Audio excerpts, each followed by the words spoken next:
Yeah, I still want to talk about this trailer. Why? Because for the first time in forever, a trailer for a Disney animated movie does not have me excited. And yeah, I'm talking about the trailer for Wreck-It Ralph 2. Now, I love Wreck-It Ralph 1. It's a great movie. I made a video on it solely because it's got a sequel coming out this year. And in this sequel, Ralph and Vanellope are off to the internet. To which I'm like, alright, expansion of the whole video game lore. Like, in Wreck-It Ralph 1, we saw, like, legit video game characters like Sonic, Bowser, but it was limited to just video game characters. Now, since we have the internet, the possibilities are all but limitless. So they go to the internet and, you see all these legit websites, Amazon, Snapchat, Facebook, Google. That is pretty cool to see, I'm not gonna lie. I mean, I'm wondering what's actually inside those buildings. The official premise of the movie says that Ralph and Vanellope are finding a missing part for Sugar Rush, which is the game that Vanellope comes from. So they go to this search bar dude, Knows More. You'd think they would go to Google first, but I don't know, maybe there was a long line there or something, so they go to a less popular one. So this bookworm looking dude is voiced by Alan Tudyk. For those of you who don't know, Alan Tudyk is a staple actor in Disney animation at this point. I think ever since Wreck-It Ralph 1, where he was the voice of King Candy. He's been in like every single Disney animated movie since then. He was the voice of the Duke of Wesselton in Frozen. He was Alistair Krei in Big Hero 6. They even got him to do the clucking for Hey Hey in Moana. So yeah, they bring him back to voice a bookworm search bar guy for Wreck-It Ralph 2. And this dialogue is pretty funny, he's guessing what Ralph is searching for. That part was pretty funny. You want a real laugh like that though? Search YouTube for If Google Was a Guy. You're welcome. But anyways, Vanellope asks for a website that is super intense and really nuts. And this is where I'm like,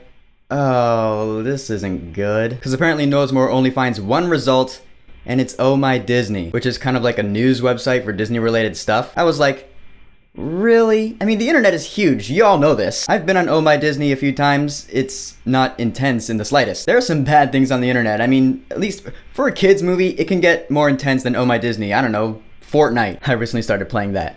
Guys, it's kind of fun. But anyways, Vanellope finds herself in Oh My Disney, which is pretty much Disneyland on the internet. You see all the subsidiaries that Disney owns. The Muppets, Marvel, Star Wars, Pixar. Would I want to visit a place like this? Yes, absolutely. And I already knew that all this stuff was going to be in this movie because I looked this stuff up. And originally I was like, oh right, it's going to be funny to see all this Disney stuff, this Disney meta humor that the past few Disney animated movies have had Disney meta humor, especially Zootopia, but this is like the extreme. Because you see Eeyore next to Vanellope, you see Iron Man fly by, you see TIE fighters, X-Wings, it's crazy. Vanellope gets chased by a couple of First Order stormtroopers, and she ends up in the dressing room of all these Disney princesses, and okay, here we go. When I read that all these Disney princesses were going to make cameo appearances in this movie, I actually started getting pretty excited, because the past few Disney princess movies that have come out since like 2010 are really good. Tangled, Frozen, Moana, they're all great movies. So I was like, alright, we're gonna get cameos from Rapunzel, Anna, Elsa, Moana, plus like all the classic ones like Aurora, Cinderella, Snow White. I can see that being really cool and really funny. And then the dialogue started, and I was like,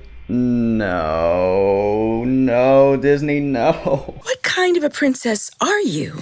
Do you have magic hair? No. Magic hands? No. Do animals talk to you? No. First off, I do really appreciate the fact that they brought back the original voice actors from the respective movies. Like if you listen to Elsa, Magic hands? that is Idina Menzel's voice. I know it anywhere. I'm a huge fan of hers. But it's the fact that these princesses are coming off as annoying. They're like testing Vanellope, seeing like if she has princess-like qualities. And it's like all these stereotypes capping off with like, oh, do you find that all your problems have been solved by a big strong man that comes out of nowhere? And I've heard that joke about the Disney princesses before, but having it in this movie has me like face palming. I was like, alright, first of all, Elsa doesn't have that problem. And second of all, enough already. I get it, Disney princesses have to fit a certain criteria. I don't know, I guess I was just expecting something more clever from the dialogue. And why does Snow White just randomly sing at the end of this?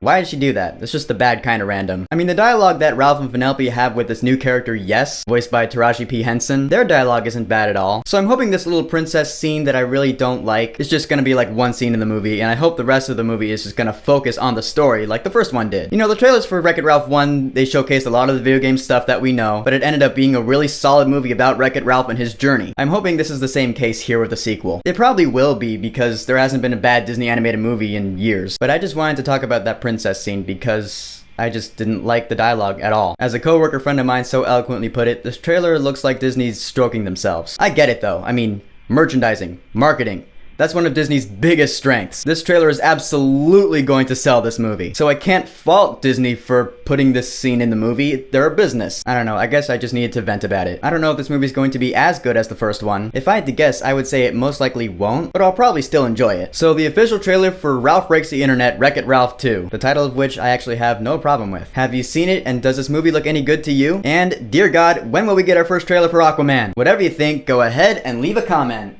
And don't forget to subscribe.